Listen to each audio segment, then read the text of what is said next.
Selama yang namanya bumi ini masih ada, hukum tabur tuai itu akan tetap ada. Oleh sebabnya, Bapak Ibu terkasih, hari ini saya menyampaikan satu renungan tentang tabur tuai. Kiranya semua kita yang mendengar ini boleh mendapatkan berkat rema penguatan dari firman Tuhan. Di mana? Di Time for Bible. Dalam nama Bapa, Putra, dan Roh Kudus. Amin.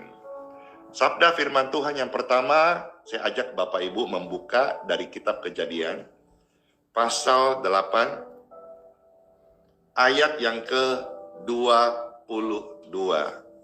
Puji Tuhan. Makasih pelayanannya memberkati, pujiannya menguatkan. Terima kasih Bapak Ibu juga hadir di live ini, apalagi sampai mengajak yang lain, share, posting ulang, membagikan di grup WhatsApp, di Facebook, link tautannya di mana saja, itu juga ikut meramaikan. Pastor juga happy, senang. Saudara yang tap-tap layar di TikTok juga, terima kasih. Ini juga menambah keseruan. Lebih banyak orang-orang yang tahu live streaming ini, sehingga mereka boleh mendapatkan mengalami, merasakan bagaimana urapan Roh Kudus boleh menjamah mereka lewat doa-doa yang disampaikan. Kitab Kejadian pasal 8 ayat 22. Demikianlah sabda firman Tuhan Yesus ada tertulis dan kita menyimaknya dan mengaminkan. Selama bumi masih ada, takkan berhenti-henti musim menabur dan menuai, dingin dan panas, kemarau dan hujan, siang dan malam. Jadi ada siang, ada malam, ada kemarau, ada hujan, ada dingin, ada panas, ada kebaikan, ada kejahatan, ada gelap, ada terang, ada tabur, ada tuai.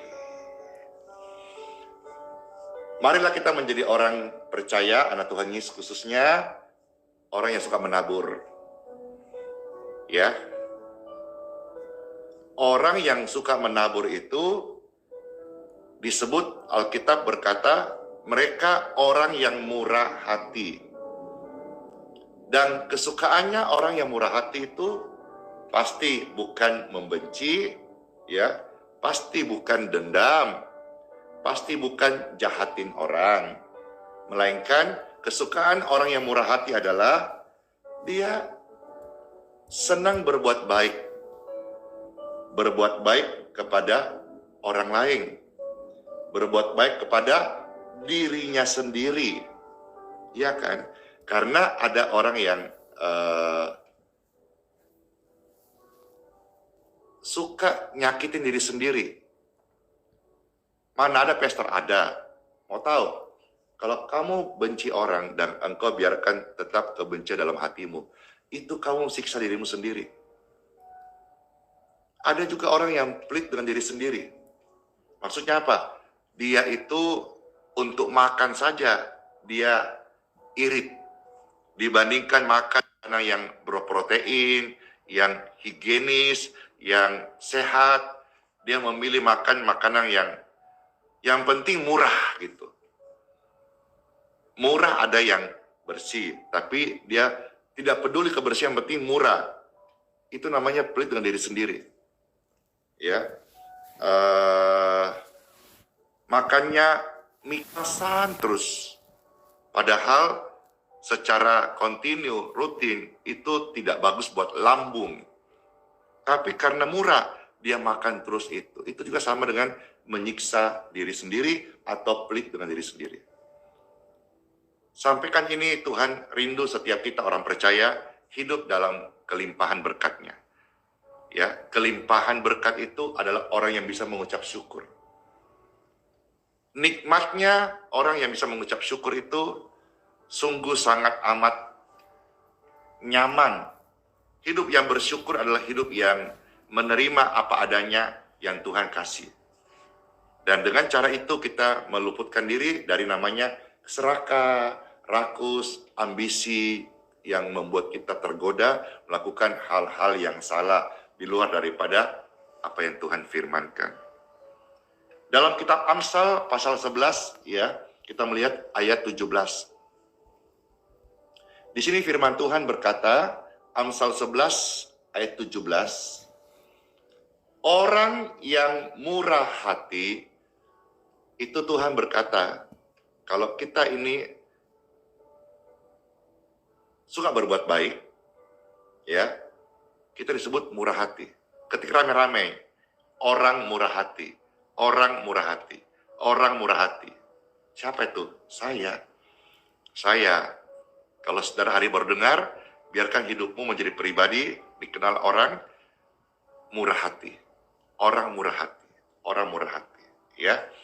Nah, orang yang murah hati, kata Amsal 11 ayat 17, itu berbuat baik kepada dirinya sendiri. Ya, kita sudah tahu, dengar tadi bersama-sama, ada orang yang pelit dengan diri sendiri. Dan kalau orang itu sama diri sendiri pelit, itu sudah besar kemungkinan sama orang lain sesama lebih pelit lagi. Ya, nah di sini firman Tuhan berkata apa? Orang yang murah hati berbuat baik kepada dirinya sendiri. Dia menabur hal yang baik untuk diri sendiri. Contoh misalnya, saudara sudah tahu ini tidak baik, lalu engkau terus lakukan, itu sama dengan engkau menabung yang tidak baik. Demikian pun juga pola hidup tidak sehat, engkau terus hidupin, engkau sedang invest penyakit. Maka kalau saudara ada berkat, tidak ada salahnya membeli misalnya alat kesehatan, atau misalnya vitamin, atau misalnya saudara-saudara hidup sehat. Itu kita menabur dan kita akan menuai namanya investasi kesehatan di masa yang akan datang. Ya kalau saudara hari ini dikit-dikit malas, dikit-dikit PW, dikit-dikit mager, hati-hati. Ya masih muda, kalau masuk umur 50, itu biasanya menjadi konflik internal dalam tubuhnya, penyakit dan sebagainya. Tapi kalau sejak muda kita sudah jaga kesehatan, jaga pola hidup, jaga makanan, nanti waktu kita sudah masuk umur 50, kita mulai apa? Tubuh yang sehat, tubuh yang diberkati. Ya, puji Tuhan Bapak Ibu sekalian. Orang yang murah hati berbuat baik kepada diri sendiri. Ya, jangan pelit dengan diri sendiri. Bagian B, tetapi orang yang kejam menyiksa badannya sendiri. Nah loh, jadi kalau saudara-saudara pelit sendiri, Alkitab berkata apa? Mengingatkan, kau itu menyiksa badanmu sendiri. Kalau harus makan makanan protein, makanlah makanan berprotein.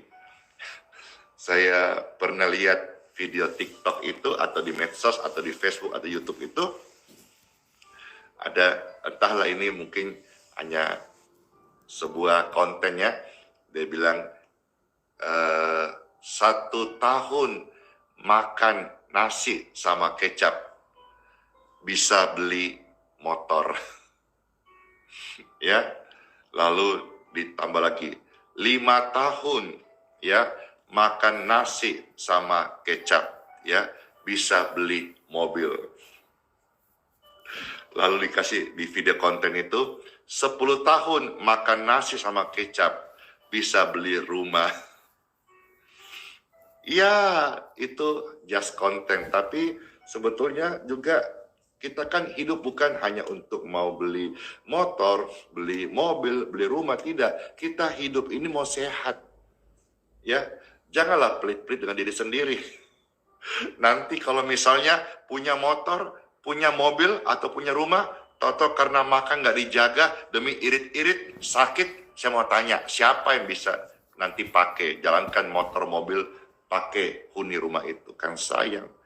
Mending kita hidup sehat, Tuhan kasih kita umur panjang, puji Tuhan, syukuri apa yang ada. Nikmati dengan ucapan syukur, itu adalah karunia Tuhan yang luar biasa. Saya mengajak Bapak Ibu sekalian tentu dengan diri sendiri, supaya menjadi pribadi yang suka menabur berkat kepada sesama. Berkat itu bagi saya tidak selalu uang, tapi juga saya menjadi pribadi, saya ajak saudara, suka menjadi penabur doa. Karena doa itu juga adalah berkat. Ucapan-ucapan positif, kata-kata kalimat membangun, itu juga menjadi berkat bagi orang yang mendengarnya. Jangan engkau mengucapkan kata-kata yang membuat orang siak atau tersandung oleh karena perkataanmu. Hendaklah setiap kata-kata yang keluar dari hidup kita, kata-kata yang membangun. Karena itulah yang dikehendaki Tuhan Yesus dalam setiap kehidupan orang percaya. Nah, dalam kitab suci, kita maju sekarang, Amsal pasal 11, ayat yang ke-25. Saya baca ya, Amsal pasal 11, ayat yang ke-25. Di sini kita diajar, jadi orang itu harus tidak boleh pelit. Ya, apa kata firman Tuhan? Amsal 25, ini saya bacakan ya, ada tertulis. Siapa banyak memberi berkat, diberi kelimpahan. Jadi kalau seseorang itu dia banyak berbuat baik, tidak ada orang miskin karena berbuat baik. Yang ada banyak orang susah karena bikin jahat. Ya, setialah berbuat baik, engkau akan menuai. Ada orang yang suka berbuat baik, gitu, rajin ibadah. Tuhan angkat dia karena Tuhan janji, firman-Nya Tuhan genapin. Lalu akhirnya dia punya satu kios. Kiosnya pun diberkati. Ya. Makin diberkati, ramai. Akhirnya hari Minggu dia tidak masuk gereja, tidak datang berbakti di rumah Tuhan untuk kemuliaan Tuhan, untuk puji Tuhan, untuk bersyukur. Lalu terjadi 1 minggu, 1 bulan, 1 tahun. Akhirnya dikunjungilah di kiosnya oleh hamba Tuhan, mengingatkan, ayo Bapak, Ibu, Kakak, lama ndak ke gereja. Dulu tahun lalu rajin, kita kenal suka berbuat baik, ya suka menolong. Kok sekarang ini ada kios, tidak masuk gereja? Ayo, jangan sampai tinggalkan Tuhan, ibadah hanya gara-gara kesibukan, apalagi hari Minggu, hari ibadah. Tapi apa jawabnya? Pak Pendeta, Pak Pastor, Tuhan sudah kasih kita kios. Kalau kita tidak jaga baik-baik, nanti siapa yang jaga? Kalau kita ke gereja, buka kios, siapa yang tungguin? Nah loh, bingung juga sih ya. Yang kasih masukan itu, ya juga ya. Tapi kembali bahwa ketika hati kita tidak ada rasa puas, maka tidak ada rasa puas membuat seseorang menjadi lupa bersyukur. Padahal Alkitab berkata, Tuhan ajar kita di setiap hati nurani kita, bahwa 7 hari Tuhan kasih. 6 hari engkau bekerja, 1 hari sabat. Kenapa masih engkau comot juga? 6 hari kurangkah? Sampai 1 hari Tuhan minta. Kita mau ambil semua. Bapak Ibu terkasih, mari jadi orang yang bersyukur. Waktu belum punya, bersyukur. Waktu sudah punya banyak, banyakin bersyukur. Karena orang yang sudah punya banyak, punya tantangan yang berbeda. Orang yang belum punya tantangan yang berbeda. Tapi apapun semua itu, hendaklah setiap orang percaya, anak Tuhan Yesus, orang Kristen, menjadi orang yang suka menabur yang baik. Ya, karena orang yang suka menabur itu adalah orang yang banyak diberi berkat. Itu tercatat dalam Amsal 11 ayat yang ke-25. Siapa banyak memberi berkat, diberi kelimpahan. Berikutnya, siapa memberi minum, ia sendiri akan diberi minum. Artinya apa? Orang yang suka bermurah hati, orang yang suka menabur kebaikan, mereka tidak kekurangan hal yang baik. Ingatlah bahwa apa yang kau tabur akan engkau tuai. Kalau engkau menabur yang baik, engkau pasti menuai yang baik. Kalau engkau menabur angin, engkau akan menuai badai. Kalau engkau menabur sesuatu yang buruk, engkau akan menuai hasil dari apa yang kau tabur. Apabila saudara-saudara suka memberi orang makan, engkau akan juga diberi makan. Bahkan Tuhan bilang, kelimpahan. Engkau yang suka memberikan orang air minum, seperti tercatat di dalam, saudara bisa catat ya, atau saudara bisa ketik di dalam Injil Matius pasal 10 ayat 42. Di sini Tuhan katakan bahwa siapa yang memberikan satu gelas saja air sejuk kepada seseorang yang membutuhkan, maka mereka tidak akan kehilangan upahnya. Pelayanan air minum atau air bersih, atau sekarang yang viral healing water, air doa, ini jadi manfaat yang banyak. Kenapa? Karena Tuhan sudah bilang, kau kasih saja dengan tulus satu gelas air sejuk kepada orang membutuhkan. Kau tidak kehilangan upah. Puji Tuhan, di tempat di mana pastor melayani, Tuhan kasih anugerah, karunia, hikmat, membuat sarana air bersih. Ya, kita doakan. Dan puji Tuhan, ternyata selama bertahun-tahun ini, banyak manfaat yang dialami, khususnya orang-orang sakit. Kanker nihil, leukemia sembuh, tumor hilang, sakit alergi kulit, gangguan pada darah, virus yang sudah 20 tahun, tinggal dalam tubuh, itu bisa menjadi tidak terdeteksi. Dan banyak, kalau pastor ngomong, sampai siang ini tidak habis kesaksian bagaimana firman yang saya amalkan ini terjadi benar-benar. Saya dorong saudara sekalian, jadilah pribadi yang suka memberi. Ya, dimanapun engkau beribadah, di mana gereja itu gereja yang benar, mengajar yang benar, bukan hanya bicara soal uang, engkau pasti peka, ya. Tapi gereja yang benar, membangun rohani jemaat, lalu di sana ada keperluan dan Tuhan gerakkan, saudara jangan pelit, taburlah. Hal ini mungkin sudah biasa didengar oleh rekan hamba Tuhan, gembala, pastor, ataupun jemaat. Tapi ada hal yang saya mau sampaikan ini, hal yang mungkin jarang dengar. Apa itu? Begini, kalau selama ini kita hanya suruh jemaat menabur, itu sudah umum.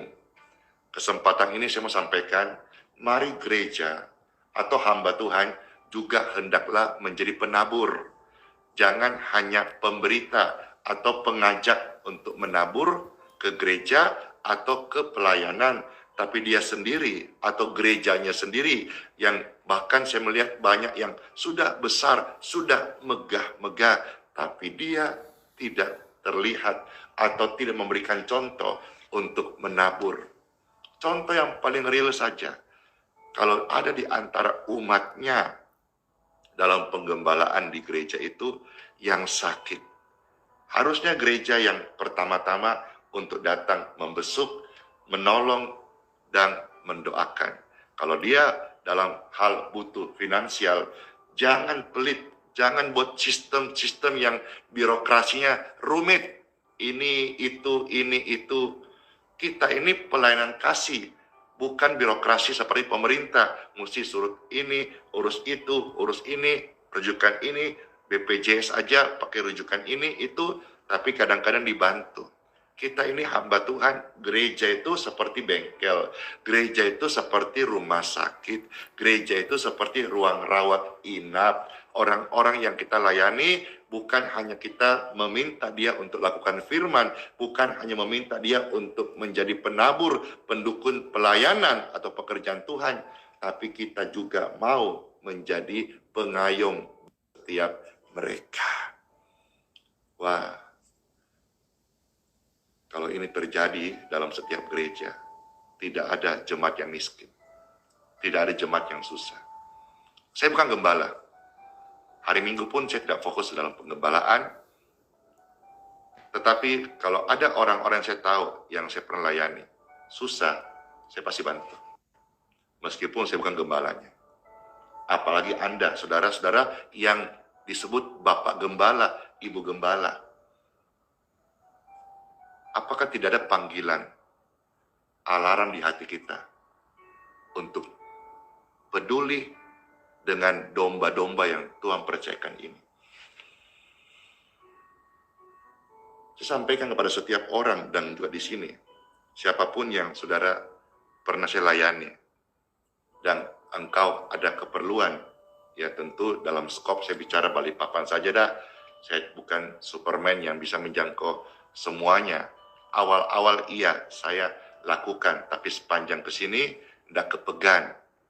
Ya, dan juga saya melihat ada motif-motif juga yang modus-modus yang dibuat-buat. Akhirnya saya memilih ya sudah di Balikpapan. Kalau saudara-saudara di Balikpapan, engkau betul-betul susah, tidak ada beras, tidak ada makanan, kau datang ke saya. Saya bukan Tuhan, saya hamba Tuhan. Saya akan memberkatimu. Paling tidak, saya kasih kau beras supaya kau tidak kelaparan. Sekalipun kau bukan jemaat, memang kami tidak ada penggembalaan. Sekalipun kau bukan orang Kristen, sekalipun kau nggak seagama dengan saya, karena Tuhanku mengajar saya berbuat baik, bukan kepada hanya seagamaku, bukan hanya kepada seimanku, tetapi kepada semua orang. Ajaran kasih itu tentang semua orang. Kasihilah Tuhan. Dan yang kedua, kasihilah sesamamu manusia. Jadi objek kita mengasihi itu adalah manusia, semua. Tidak pandang suku, bahasa, agama, kita mau mengasihi semua. Siapa yang kurang? Kalau kita ketemu, berkati dia. Dan Alkitab berkata, siapa yang banyak memberi berkat kepada sesamanya, Tuhan berjanji dan tidak pakai utang, akan diberikan kelimpahan. Dan saya merasakan hari ini benar-benar pelayanan yang Tuhan percayakan saya lakukan, ini penuh dengan kelimpahan. Jangan iri, Bapak Ibu, cukup lakukan apa yang firman Tuhan lakukan, ajarkan, sampaikan. Maka berkat kelimpahan itu akan datang dalam kehidupan kita semua. Dan bagi Bapak Ibu mendengar ini, dan engkau juga praktekkan firman yang saya sharingkan ini, maka saudara akan didatangi namanya kelimpahan. Ada orang yang banyak memberi, tapi semakin berlimpah-limpah. Ada orang yang pelit, kikir, tapi selalu kekurangan. Puji Tuhan Bapak Ibu sekalian, berbahagialah orang yang murah hatinya, karena mereka akan beroleh kemurahan. Tercatat di dalam Injil Matius pasal 5 ayat yang ke-7. Di sini adalah khotbah Tuhan Yesus saat ada di bukit. Dikatakan Matius 5 ayat yang ke-7, berbahagialah orang yang murah hatinya, karena mereka akan beroleh kemurahan. Puji syukur, puji Tuhan.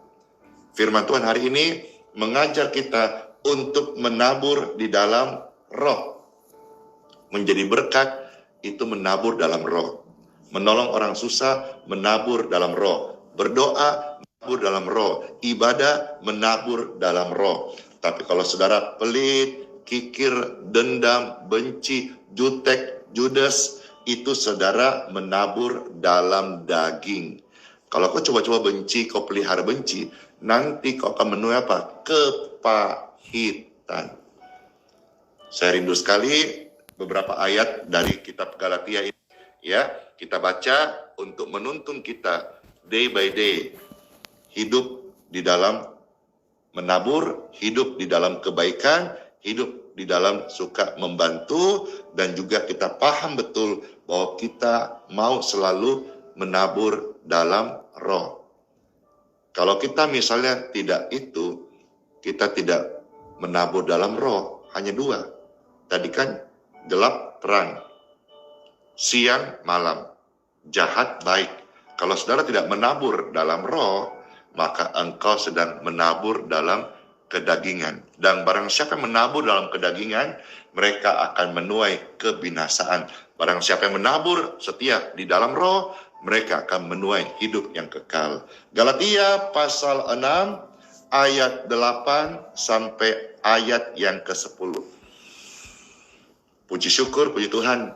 Dor. Galatia pasal 6 ayat 8 sampai 10. Sebetulnya saya melihat banyak sekali banyak sekali saudara yang sudah punya hati menabur. Contoh saya lihat saja, saya sampaikan renungan ini, berapa banyak orang yang memberkati dengan gift, stars, stiker. Terima kasih, tingkatkan, ajarkan orang lain. Dan kalau ini merata, setiap orang percaya yang dengar renungan ini, mereka tidak pelit, mereka kecanduan berbuat baik, gereja-gereja juga peduli kepada orang-orang miskin di sekitarnya, khususnya jemaatnya. Itu yang pertama dulu lah. Kalau jemaat sudah terpenuhi, lalu keluar dia menjadi berkat eklesia, membawa terang kepada kegelapan, itu keren sekali Bapak Ibu sekalian. Kalau selama ini gereja yang menjadi fokus menabur, bagaimana kalau hari-hari ini gereja yang menjadi fokus adalah jemaatnya, mereka tabur. Wow, punya nggak visi? Ya, saya tantang nih, saya ajak nih, saya kasih pencerahan nih. Visi tahun ini bagaimana kalau tidak ada seorang pun jemaat yang kita gembalakan atau saudara gembalakan, Pak Gembala, Ibu Gembala, tidak ada seorang pun yang miskin. Wih, keren sekali ya. Ya. Kalau ada yang kurang, gereja take over. Wih, keren sekali. Ya, puji Tuhan. Puji Tuhan. Ya, saya sampaikan ini, saya bukan hanya ngomong bos, saya juga lakukan. Ya, setiap hari hidupku ini oleh anugerah Tuhan, Tuhan mampukan saya selalu memberi, selalu berbagi, selalu berbuat baik. Dan saya rasa ketika sharing hal ini akan powerful banget karena banyak di antara saudara yang akan menerima sebuah sharing yang namanya ada impartasi. Karena apa yang sharingkan ini betul-betul saya udah alami apa yang Tuhan katakan. Ya, oleh sebab itu saya baca ayat-ayat ini lalu kita akan berdoa. Galatia pasal 6 ayat 8 sampai 10 ada tertulis firman Tuhan Yesus. Sebab barang siapa menabur dalam dagingnya. Ingat kata firman Tuhan dari Kejadian pasal 8. Selama bumi masih ada, hukum tabur tuai akan tetap ada. Nah sekarang katakan, barang siapa menabur dalam dagingnya, ia akan menuai kebinasaan dari dagingnya. Tetapi barang siapa menabur dalam roh, ia akan menuai hidup yang kekal dari roh itu. Keren banget kan? Ayo, saya mau tanya, siapa setelah dengar ini, rindu hidupnya, sisa anugerah Tuhan kasih hidup ini, kita menabur di dalam roh.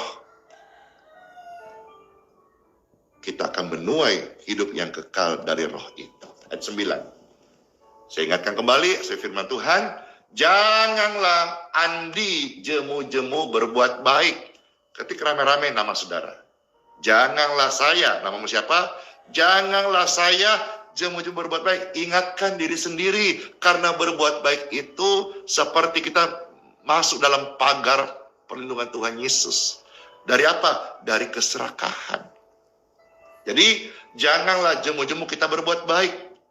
Karena apabila sudah datang waktunya, kita akan menuai. Ingat, apa yang kau tabur akan kita tuai. Kalau engkau bisa memberkati orang miskin, maka engkau akan menuai kelimpahan. Engkau akan menuai kebahagiaan. Lihat wajah orang miskin, orang susah, orang sakit yang kau tolong, engkau berkati, engkau santuni, engkau kasih dia support finansial, senyum bahagianya itu akan menjadi sebuah rahmat, syukur, dan satu emosi dalam jiwa yang mendorong kita menjadi satu kecanduan untuk melihat, merasakan arti sebuah kebahagiaan yang nilainya lebih daripada benda-benda yang kita bisa beli. Apabila sudah datang waktunya. Saya punya impian dan kerinduan waktu saya berpulang ke surga. Saya menuai mahkota kebahagiaan. Biarpun saya hari ini sebagai hamba Tuhan nggak sekolah tinggi, pelayanan sederhana, saya punya kerinduan Tuhan waktu saya pulang ke surga. Saya menjadi anak-Mu Tuhan yang bermurah hati. Saya nggak mau pelit Tuhan. Apalagi dengki, nggak mau Tuhan. Ada yang salah sama saya, bikin salah, saya harus mintakan pengampunan buat dia dan saya harus mengampuni. Saya mau banyak hal, tapi waktu juga saya harus selesai. Saya baca Galatia 6, 9-10. Janganlah kita jemu-jemu berbuat baik, karena apabila sudah datang waktunya, kita akan menuai jika kita tidak menjadi lemah. Karena itu, selama masih ada kesempatan bagi kita, marilah kita berbuat baik kepada semua orang. Tetapi terutama kepada kawan-kawan kita seiman. Jadi, yang pertama kepada kawan-kawan seiman. Yang paling pertama juga adalah tentu keluarga. Keluarga, lalu kawan-kawan seiman, lalu lingkungan masyarakat sekitar kita, lalu kepada semua orang. Jadi tak terbatas, jangan pilih-pilih. Ya, jangan sampai kita tebang pilih untuk berbuat baik. Oh, keluargaku, sinodeku, aku, timku. Oke. Tapi kepada semua orang, hendaklah kita bermurah hati. Kiranya renungan ini menjadi berkat bagi setiap kita. Let's pray. Tuhan Yesus, kami sudah dengar firman-Mu, dan kami siap masuk di hari yang baru, dengan diperlengkapi firman-Mu, dan firman ini menjadi pelita dalam langkah kami, menjadi pedang roh dalam kami menang dalam setiap situasi, dan kami percaya firman ini adalah kebenaran yang membuat kami merdeka dari sakit penyakit, dari dosa, dari ikatan pelit, dari ikatan egois, dari ikatan hidup yang tidak memuliakan Tuhan Yesus. Firman ini membawa kami sukacita, dan di dalam sukacita kami mengalami kemenangan dan sorak-sorai. Saya berdoa bagi saudara sekalian yang sudah dengar firman Tuhan, angkat tanganmu. Kalau engkau sedang lemah, ada kekuatan, dan saat ini terjadi. Angkat tanganmu kalau engkau sedang sakit, mengalir kesembuhan saat ini. Dalam nama Yesus dan terjadi. Karena firman yang kau dengar membuat imanmu menyala. Yang sedih hati, yang susah, yang berkata sebelumnya, saya tidak mampu, engkau kuat. Be strong, engkau mampu. Dalam nama Yesus. Wow. Firman tersampaikan, kuasa Tuhan mengalir, urapan hikmat Tuhan menyertai setiap kita. Diberkati oleh firman Tuhan, bersama saya mengatakan, amin, amin, amin.